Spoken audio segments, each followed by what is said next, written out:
Today we're going to make this funky chicken. Get your stuff together. Let's go. Rooster. This one right here. I'm adding one extra step to the directions that are in the pattern, which are copyrighted, so I can't show you the directions. I'm going to add this Pellon apparel fusible interfacing to the back of my stitched piece. My stitched piece is on 14 count. You can see the holes. I want to add a little extra stability to it, so this is going to be ironed to the back side. The little shapes you see here are included in the pattern, and it gives you permission to copy that page. Rather than tracing them, I went ahead and copied the page. I've pinned them to my scraps of wool. I'll be cutting those out. I went ahead and looked at the pattern for guidance as far as colors. I don't have the exact colors, but I have pretty close colors. Here's where I got my wool. I have 2 scrap packs of Moda wool scraps. This is the regular scrap pack. You get these nice little rectangles, lots of different colors. There's a nice bright blue. So when I do this one, I've got a nice bright blue. Some greens, yellows, it's a good assortment of colors.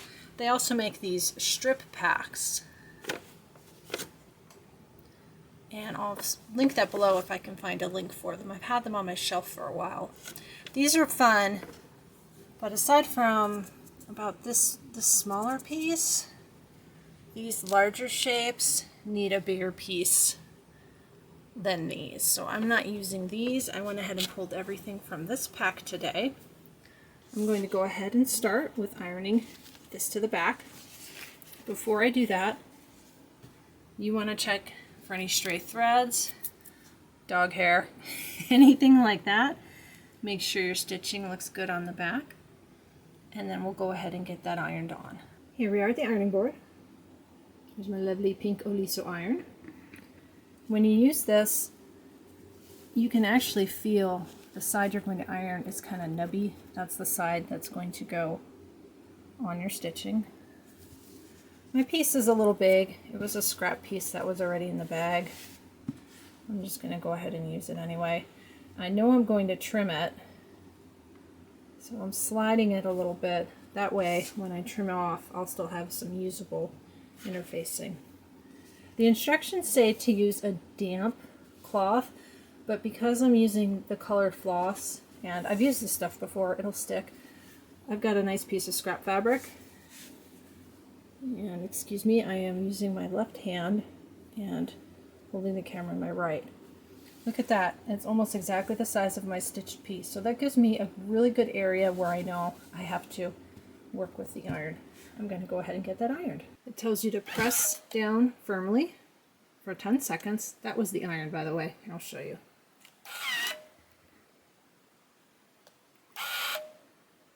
It withdraws its little feet when you pick it up. I'm going to go to the edge of my stitching. Count to 10. I'll fast forward through this part. I'm going to go all the way down the piece. I'm going to go ahead and just do a little extra. I've worked with this stuff before. I just want to make sure that it's pressed. My iron's on steam. That's the funny little gurgling noises.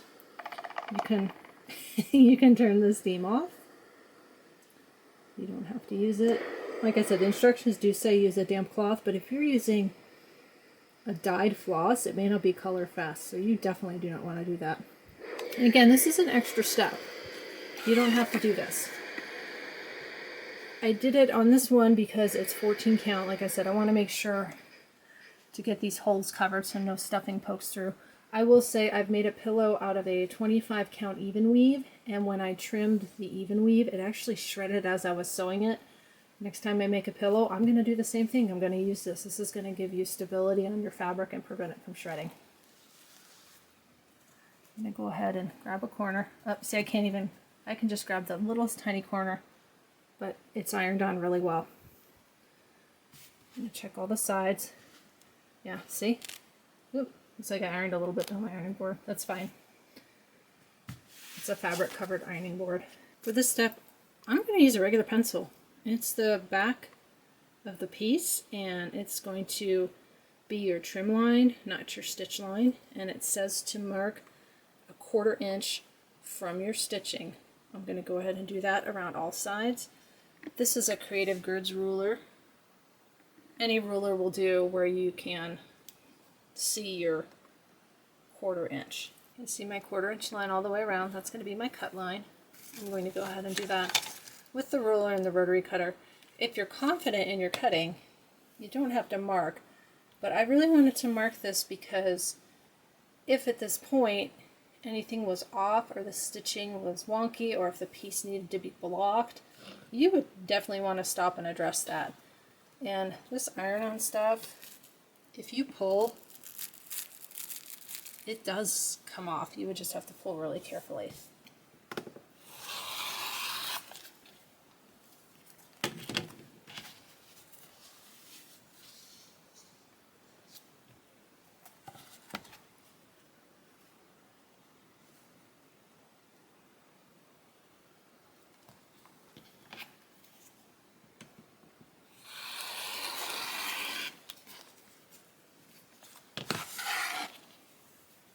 At this point in the instructions, it does mention if your fabric is the kind of fabric that's going to shred, to put a zigzag stitch or some Fray Check on it. I actually have Fray Check, I'll show that to you.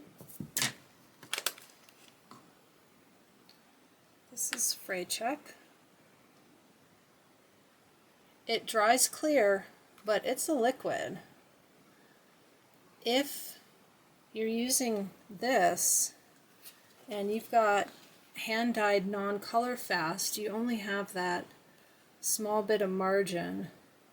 I'd be a little worried that even though it dries clear, that as it spreads, because I've used it before, you'll put a drop and it'll spread, that it might not be the best thing for hand dyed floss. Again, that's why I went with this iron-on interfacing.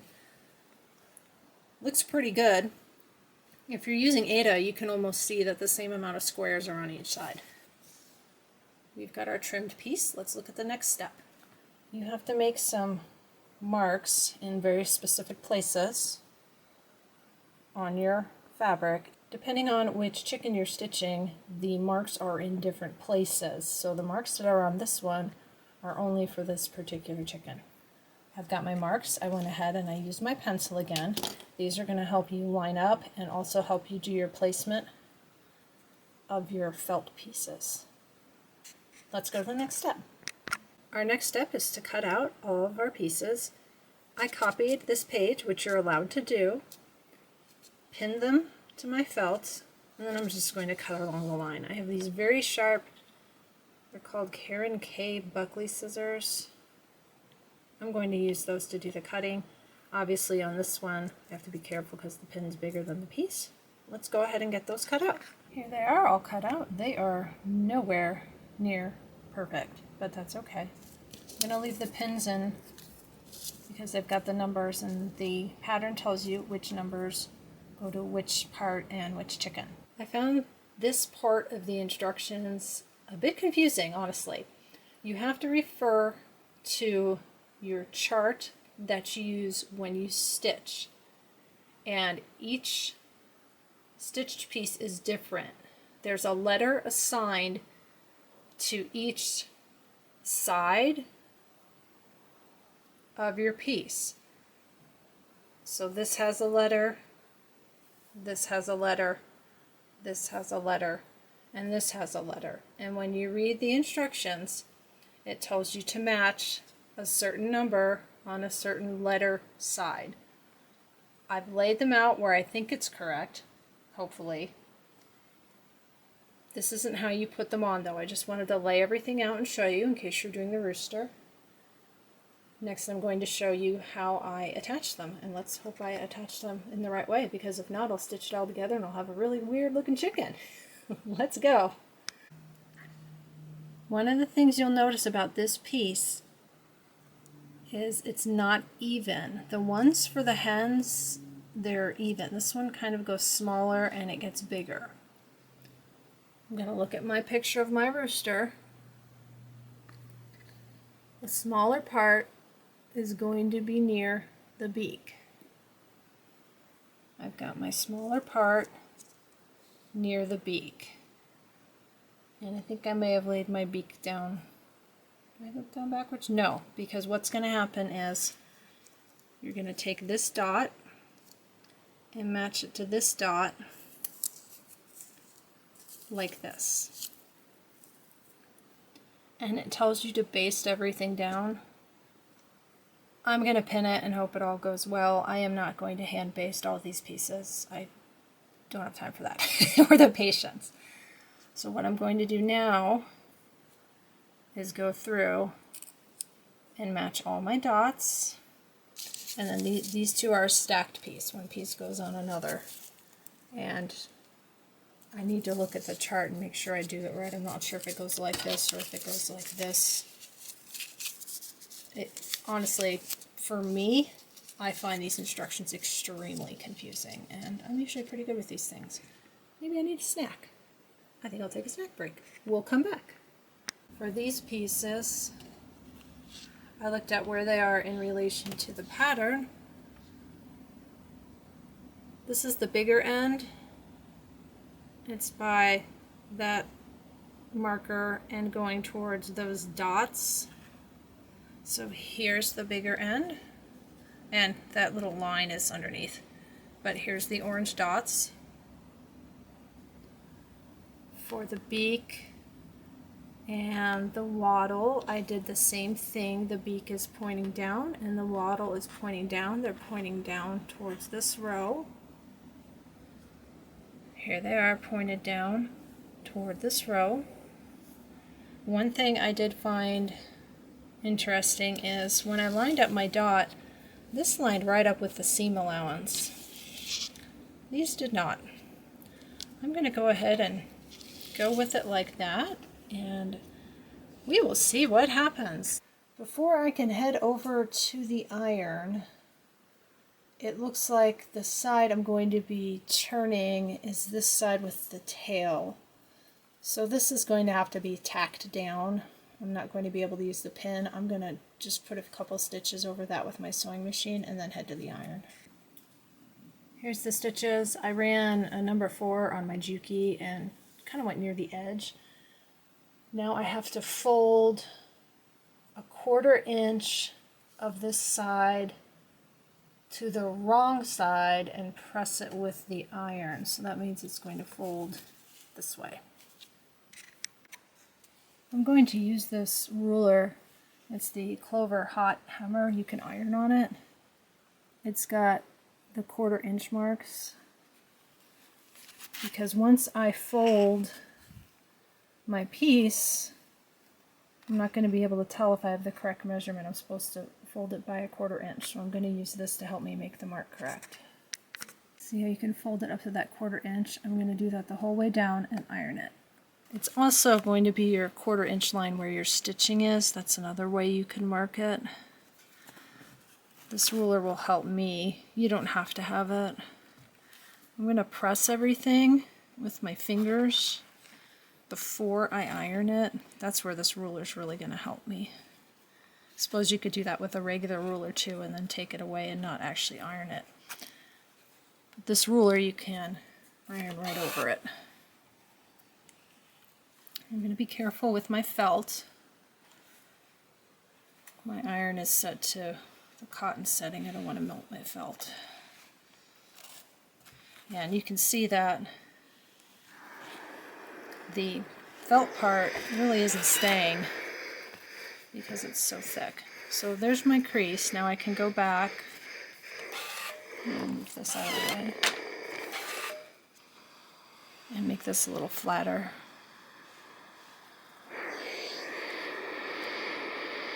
Don't burn your fingers.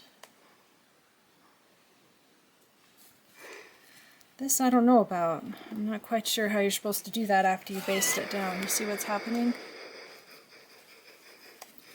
We'll go ahead and we'll press.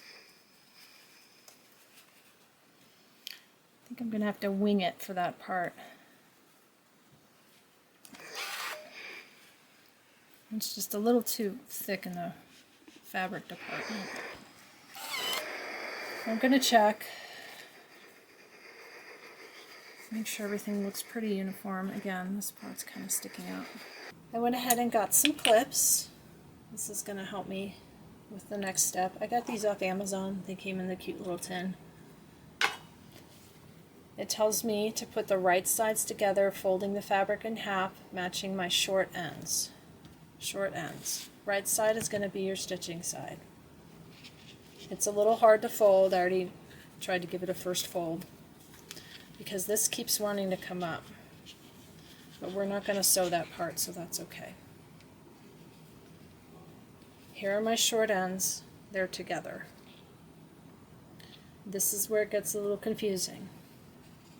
Here's my short ends. Well, honestly, frankly, I find the whole thing slightly confusing. Here's my short ends together. I'm going to be sewing here and stopping at a 1/4 inch. That's what it looks like, and then sewing this way. It says to fold the fabric in half, matching up my short ends. Use a 1/4 inch seam allowance, back stitch from the fold. Back stitch from, okay, we're going to start here.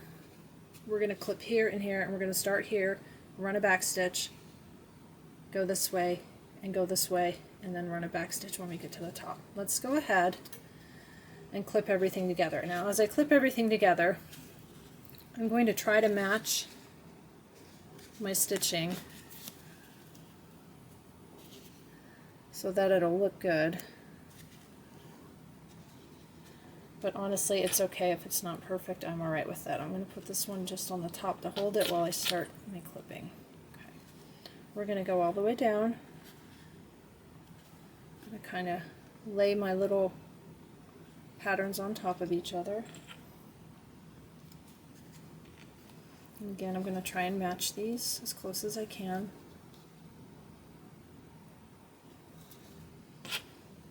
See what happens. I'm going to have a little gap. I'm going to have to wiggle it. It's probably not going to match perfectly. I'm going to have to be careful here because I did not tack those down. I'm opting just to use pins, which is fine because they're going to get caught in this seam. Got my corner. And it tells you to be careful not to catch this part as you're sewing. Yeah, that's really close. I will not be surprised if I accidentally catch it.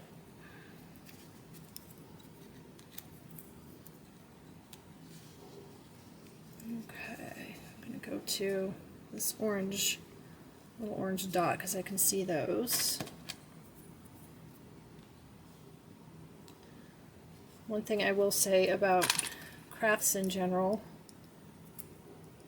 is I've learned to really try and not stress and to enjoy it.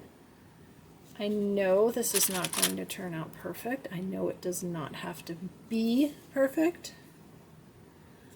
It's going to go on a shelf and look cute. Okay, got some more design, sorry, get my hand out of the way. You've got some design elements in here you can sort of, that's not focusing, try and match up.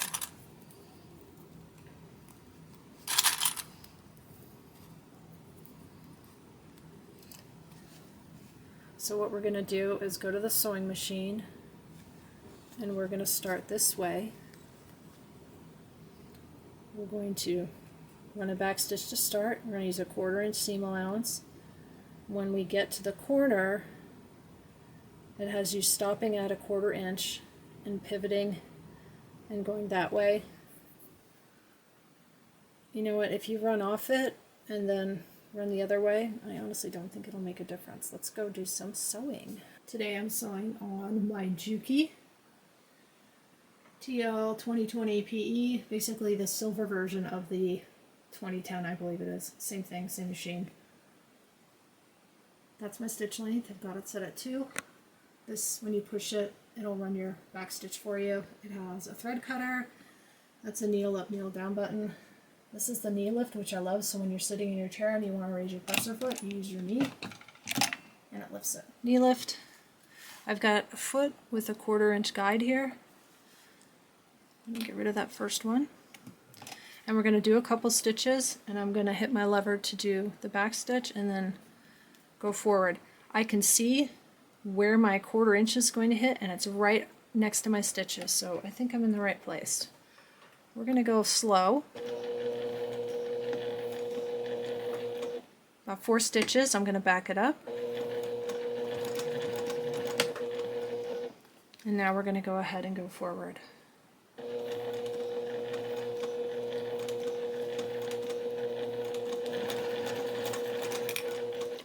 I'm keeping an eye right here. I'm watching my stitching.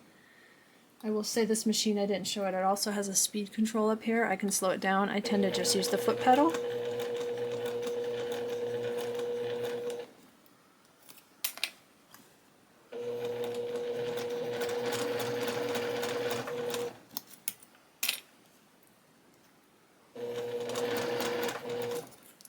I've got some pins coming up. These are very thin. I'm going to get as close as I can to the needle, then I'll pull them out.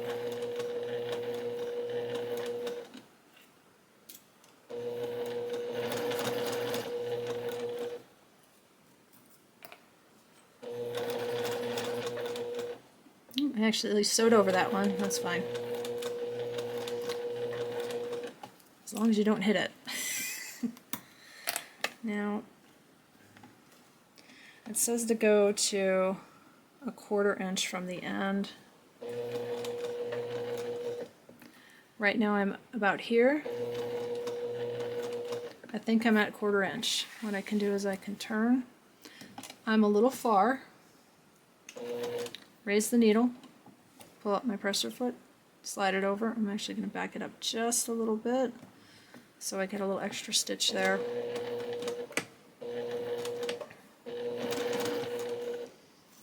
I hope I didn't catch that comb. We'll find out when I turn it inside out.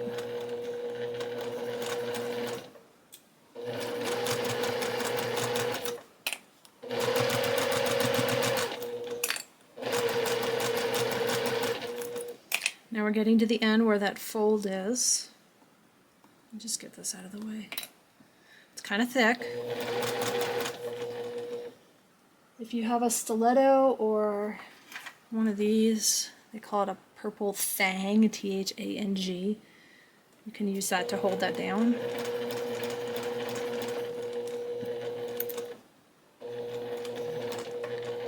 Back stitch it. And go ahead and cut your thread. Knee lift. Time to move on to the next step. Cross your fingers, everyone. We're going to go ahead and turn it right side out. It does tell you to trim this corner. Before I do that, I'm going to double check and make sure I didn't catch anything. It doesn't look like it. I think I'm okay. I'm just hoping I have it all the right direction. Trim the seam allowance at the corner point. That's this extra bulk because we're going to turn it. I'm going to be very careful. I have clipped my stitches before. All I'm going to do is cut the tiniest bit off, like that. So I just cut a little bit off. I don't want to cut too close in case I damage my stitching.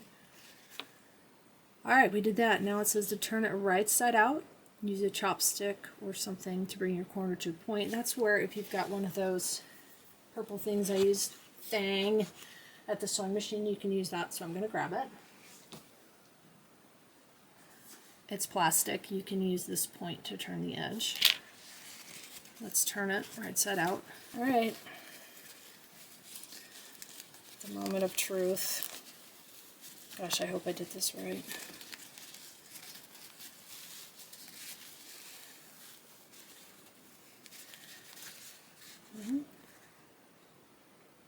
That looks somewhat right. That's the bottom. We haven't sewn that together yet.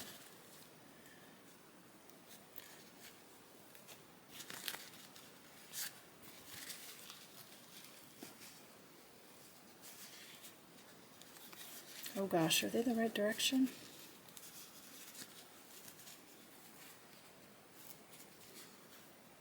let's see. Okay, there's going to be 2 corner points. There's a corner point up here, and then there's a corner point down here.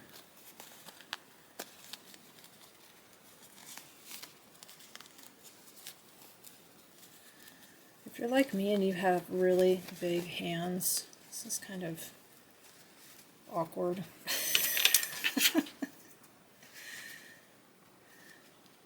Yeah, it looks right. All right, let's push out this corner. Be careful if you. I don't like to use anything really sharp to do this. I'd rather have a slightly rounded corner than accidentally poke a hole through whatever it is that I'm turning and completely ruin it. And then let's do this bottom one. I didn't trim that corner. It's got some bulk in it because it has the overlapping bit. Let's see. So I have a square chicken. Ta-da! Everything is in the right direction. High five. Alright, this is what your chicken looks like at this point. Woo, sweating over here. It says to squish the folded edge of the opening so that your seams match the tail. Okay. This is where it's going to get tricky. Here's your seam. I'm going to fold open. This would be like pressing open the seam allowance and match it with the center of the tail. Just push that, it'll stay, at least with Ada. But this has to be folded under. It appears to be mostly centered. This is very thick at this point. It'll be fine for my Juki. That's a pretty heavy duty machine. I have another foot I can use. I'm going to guess we're just going to stitch this part way because we are going to need to stuff it. Let's read the rest of the instructions. Squish the folded edge so that the seam matches up to the center of the tail. Stuff the design. It actually says to go ahead and stuff the whole thing first, and then to stitch it closed. Okay, we can do that, but just for kicks. It looks pretty good. And then this will flip. Oh, hang on. I think I may have a boo-boo. Look at that. I do. Because if I stitch, how did that happen? This is on the wrong side. Let's have a look. I'm going to look at my picture. So when he is done,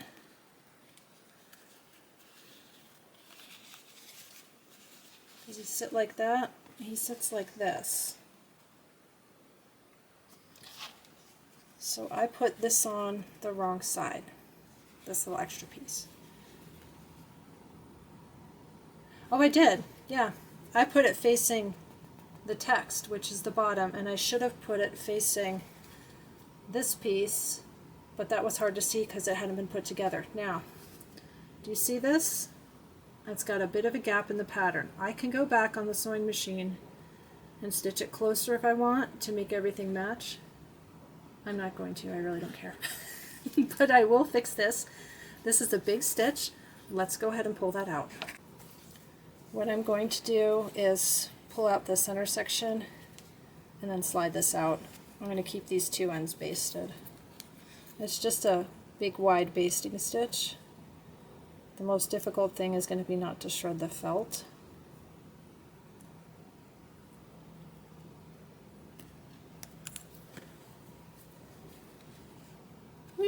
There we go. So this is going to need to go on this side. Before we do that, let's go ahead and put some stuffing in. We've got some generic soft and crafty Polyfill, whatever you want to call it. This came from, yeah, this came from Joann's. Oh, it does say Polyfill. Probably all done craft projects like this before. I'm going to get a little more inside, and then I'll use that little tool to poke it into the corners. Now, if you want, you could add something on the bottom side to weight it. I'm not. It's going to go on a shelf. I'm not worried about it blowing over or catching a breeze or anything. So I want it full, but not so full that I'm not going to be able to sew it on my sewing machine. I'm not hand stitching. I think I've said that like 5 times. Let's have a look. I'm going to do a check. I can put a little more in there. Let's make sure I'm using the square end. Kind of a square corner. Oh yeah, I need to get some in that chicken brain. Stuff the bird brain, people. There we go. Now I can fit some more in there. Fluffy butt. This is going to be folded. Oh, sorry. Email. And this is going to go like that. And then of course I need to put this piece back on. I'm going to go ahead and put a pin here, and then I'm going to clip everything together. Couldn't fit a pin. I did all clips. This is very thick. I'm going to change the foot on my machine. If you have a Juki, this is called a compensating foot. It's like your 1/4 inch foot, but you see how it's got this heavy duty guide, and there's extra space here so it sets up a bit. You can use this when you're doing thick fabrics or quilt binding. It gives you a little more extra space between the bottom of your foot and the top of your machine. Let's go finish the chicken. There's going to be a lot of squishing here. Now, if you do it this way, this is going to create a visible seam. I'm going to go as close to the edge as I can. I'm going to have it on a shelf. I don't mind the visible seam. If you want a hidden seam, you need to hand stitch this like it says in the instructions. I'm fine with my white thread showing and a visible seam. It's personal preference. I think I said 20 times already, I just do not like hand stitching. I'm not going to go a full 1/4 inch. I'm going to try and go close to the edge. I'm going to have to squish it. I'm going to back stitch. Okay. This is going to be kind of slow, and I need to make sure to be careful of the tail.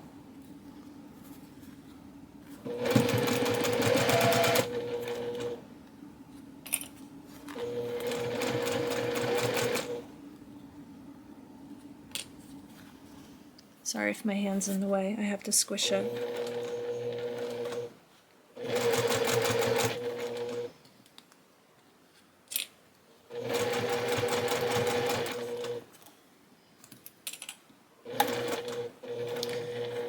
Caught my fingernail. This is getting tricky here. You have to make sure you don't sew too much of the tail underneath. And it's kind of just being really persnickety. But that's okay. Again, if you don't want a visible seam, you've got to hand stitch it.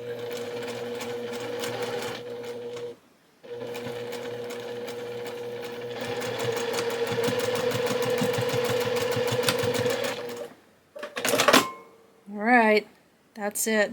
Let's see how it turns out. Here he is. Came out pretty good.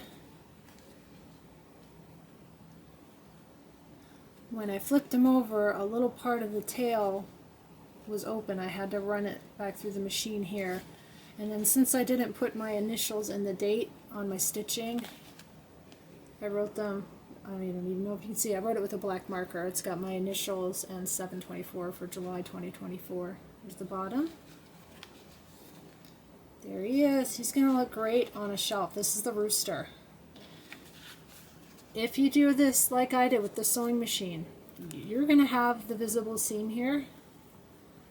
If you want it to look really good and you don't want that little seam, you can do the hand stitching. There's instructions in the pattern. I didn't quite match that up, but I pointed that out as I was going, and I was perfectly fine with that. I could have gone back and made that seam tighter.